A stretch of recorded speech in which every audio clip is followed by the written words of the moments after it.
ఏ విషయాలు మనల్ని దేవుడు మన నోటిని ఒప్పింపజేస్తున్నాడని మన విషయాన్ని గమనించాలి. హల్లెలూయా కదా. దేవుడు అంటున్నాడమ్మా, ఈ ఆరాధనలో ఈ సమయాన్ని ఇచ్చిన ఆ దేవుడు బట్టి దేవుడిని ఆరాధించే ఈ సమయంలో దేవుడి యొక్క మాటలు, దేవుడి యొక్క మనసును మనం తెలుసుకుని ఆరాధనలో కొంత సమయాన్ని గడుపుదాం. చదవబడిన ఆ మాటను ఒకసారి జ్ఞాపకం చేసుకోండి. మీరు దేవుడి యొక్క మనసు ఎలా ఉందంట? 5వ వచనంలో దేవుడు యెహోవా దేవుడు, తండ్రి అయిన యెహోవా, కుమారుడైన యేసుక్రీస్తు ప్రభువు, ఆదరణకర్త అయిన పరిశుద్ధాత్మ దేవుడు. అంటే దేవుడు యేసుక్రీస్తు ప్రభువు వారు ఎలాంటి వ్యక్తి అంట? ఎలాంటి వాడు అంటేనా? దయాళుడైన. ఇంకా ఎలాంటి వాడు? నీతిమంతుడు అంట. ఇంకా ఎలాంటి వాడు? వాత్సల్యత కలిగిన వాడు. హల్లెలూయా. వాత్సల్యత గలవాడు. ఇవి దేవుడి యొక్క మనస్సు, దేవుడి యొక్క స్వభావం.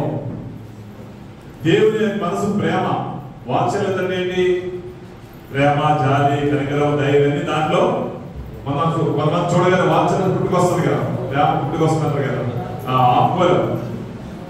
దేవుడు ఆ మనసు అలాంటి మనసు.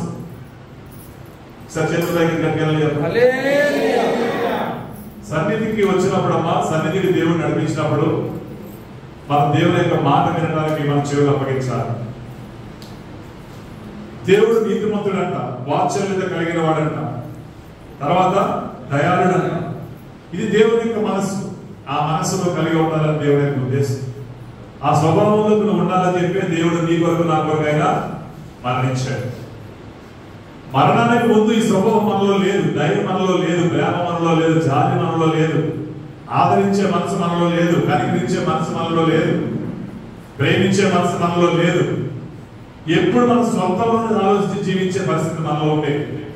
ఎప్పుడైతే దేవుడు మనం ప్రేమించిన ఏర్పాటులో సంకల్పంలో మనం తెచ్చుకున్నాడో అప్పుడు దేవుడు అంటున్నాడు, నా స్వభావం నువ్వు కలిగి జీవించి విధానం తెలియవచ్చాడు. హల్లెలూయా.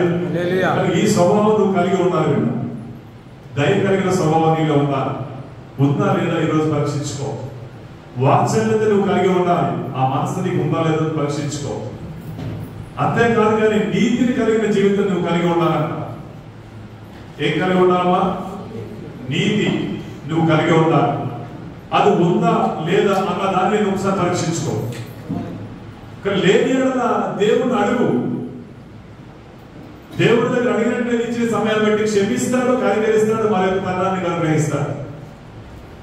హల్లెలూయా. క్షమిస్తాడు, కనికరిస్తాడు, మరి యొక్క తరుణాన్ని, మరి సమయాన్ని నీకు ఇస్తాడు బిడ్డ. దాచుకోకూడదు. మన పరిస్థితులు ఏం చేయకూడదంట? కప్పుకోకూడదు. మన విశ్వాసం ఎలా ఉండకూడదు? దాచుకునే వారిగా ఉండకూడదు. ఎలా ఉంటుంది మన విశ్వాసం? కనపరిచే విశ్వాసం ఉండాలి. దేవుడి విశ్వాసం ఎలా ఉండాలంట? కనపరిచే. అందుకేమన్నాడు? ఆయన మహిమను, ఆయన విశ్వాసాన్ని నువ్వు ప్రకాశింప చేస్తూ జీవించాలి. అంటే నిన్ను చూస్తున్న వారు ఆ యొక్క విశ్వాస సంబంధమైన క్రియలను గుర్తుపట్టాలి నీలో. హల్లెలూయా. మీకు అర్థమైంది బిడ్డ? కట్టుకెళ్ళి చెప్పండి. నిన్ను చూస్తున్న వారు దేవుని యొక్క మనస్సును గుర్తించాలి. ఆ స్వభావం నీలో ఉండాలి. అంటే తగ్గింపు నువ్వు కలిగి ఉండాలి, ప్రేమ నువ్వు కలిగి ఉండాలి, సహనం నువ్వు కలిగి ఉండాలి, భరించే మనసు నీకు ఉండాలి. కొంతమంది మాట అంటే పడరు. ఏ పడమా? ఎవరన్నా అనుకోకుండా, కొంతమంది అనుకోకుండా ఒక మాట అంటారు. అసందర్భంగా పరిస్థితులు వస్తాయి. అలా అందరూ కొన్నిసార్లు అనుకోకుండా ఒక మాట ఒక వ్యక్తి అన్నప్పుడు అవతల వ్యక్తి హృదయంలో గాయం అయిపోతుంది. అలా గాయం చేసుకో. హల్లెలూయా.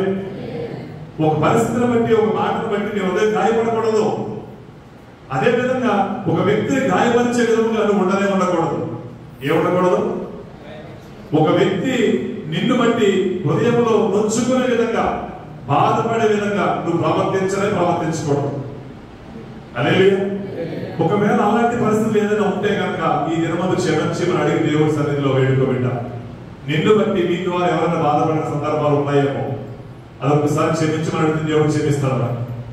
హల్లెలూయా. నీకు అర్థమైంది కదా? ఈ దయ, ఈ నీతి, ఈ వాత్సల్యత నువ్వు కలిగి ఉంటే నీకు ఏం కలుగుతుందో తెలుసా? ఏం కలుగుతుంది నీకు? ఈ స్వభావం కలిగిస్తే, సహిస్తే, భరిస్తే, ఆదరిస్తే, ఓర్చుకుంటే, తగ్గించుకుంటే, విధేయత కలిగిన జీవితం జీవిస్తే, దేవుడిని కనపరిస్తే, మహిమపరిస్తే, ప్రకాశింపజేస్తే, చూపిస్తే, ప్రకటిస్తే నువ్వేం పొందుకుంటావో తెలుసా? 3వ వచనం చదవండి. మరణ బంధకములు నిన్ను చుట్టుకొని ఉన్నాను, పాతాళపు వేదనలు నిన్ను నన్ను పట్టుకొని ఉన్నాను, శ్రమ దుఃఖమును కలిగి ఉన్నాను. దేవుడు అంటున్నాడంట, నేను నిన్ను విడిపిస్తాను. ఇవన్నీ నీకు కలిగి ఉన్నా, నిన్ను చుట్టుకొని ఉన్నా దేవుడు అంటున్నాడు. అపోస్తలుల కార్యాలలో ఒక మాట చూసుకుందాం, 2:24 చూడండి. మరణం అనేది నిన్ను బంధించిన అసాధ్యం కనుక దేవుడు అంట ఆ మరణ వేదనల శ్రమలు నీ నుంచి దూరం చేస్తాడు. అదైనా నిన్ను లేపుతాడు. ఇక అర్థమైందా? నిన్ను లేపబోతున్నాడు దేవుడు. ఆ బంధకాల నుంచి లేకపోతున్నాడు, ఆ శ్రమల నుంచి లేకపోతున్నాడు, ఆ ఇబ్బందుల నుంచి లేకపోతున్నాడు, ఆ మౌన స్థితిలోంచి నిన్ను లేపబోతున్నాడు దేవుడు. హల్లెలూయా. మీకు అర్థమైంది మాట? మరణం నిన్ను ఏమీ చేయలేదు. ఆ మరణం యొక్క బంధకాలను ఏమీ చేయలేవు. ఆ మరణము నీ మీద అధికారం పనిచేయదు. ఎప్పుడు పనిచేయదు అధికారం నీ మీద? నీలో దయ కలిగి ఉండాలి, వాత్సల్యత కలిగి ఉండాలి, నీతిని కలిగిన జీవితంలో కలిగి ఉండాలి. అప్పుడు ఈ మరణం అనేది నేనేమీ చేయలేదు. కనుక దేవుడు చెప్తున్న మాట గుర్తు చేసుకోండి. ఈ మరణాన్ని తొలగించడానికే దేవుడి లోకంలోకి వచ్చాడు. ఈ అధికారాల నుంచి విడిపించాడు దేవుడు. మరణం యొక్క అధికారాల నుంచి నీకు విడుదల దయచేశాడు దేవుడు. కనుక తిరిగి మరణం యొక్క అధికారంలో మనం వెళ్ళకూడదు. అక్కడి నుంచి విడిపించబడ్డాం మనం. ఎక్కడి నుంచి విడిపించబడ్డామమ్మా? మరణం యొక్క అధికారం నుండి, ఆ శ్రమల బాధల నుంచి విడిపించబడ్డాం. మరణం యొక్క వేదన బహు ఘోరమైనది, చాలా బాధ మరణం యొక్క. ఆ బాధల నుంచి దేవుడు మనకు విడుదల కలగజేశాడట. హల్లెలూయా. విడుదల కలగజేసిన దాన్ని బట్టి దేవుడు అంటున్నాడు, ఈ విధంగా నువ్వు జీవించు. ఏ విధంగా? ధైర్యం కలిగిన జీవితం నీలో ఉండాలి, వాత్సల్యత కలిగిన జీవితం నీలో ఉండాలి. నీ జీవితకాలం అంతా నీతిని ధరించుకుని నువ్వు జీవించు. హల్లెలూయా. నువ్వు ప్రేమను చూపించే వ్యక్తిగా ఉండాలి బిడ్డ. తల్లిని ప్రేమించాలి, అత్తను ప్రేమించాలి, కోడలను ప్రేమించాలి, ఇరుగు పొరుగులను ప్రేమించాలి, సహోదరులను ప్రేమించాలి. ఎవరిని ద్వేషించొద్దు, ఎవరిని అవమానించొద్దు, ఎవరిని హింసించొద్దు, ఎవరికి హాని చేయొద్దు. దేవుడికి మహిమ కలుగును గాక. అలాంటి స్థితి ఏదైనా నీలో ఉంటే ఈరోజు క్షమించమని విడిచిపెట్టే బిడ్డ. దేవుడి వైపు తిరిగి ప్రేమించే మనసును అడుగు. దేవుడికి సహాయం చేయబోతున్నాడు. దేవుడు మిమ్మల్ని దీవించి ఆశీర్వదించును గాక.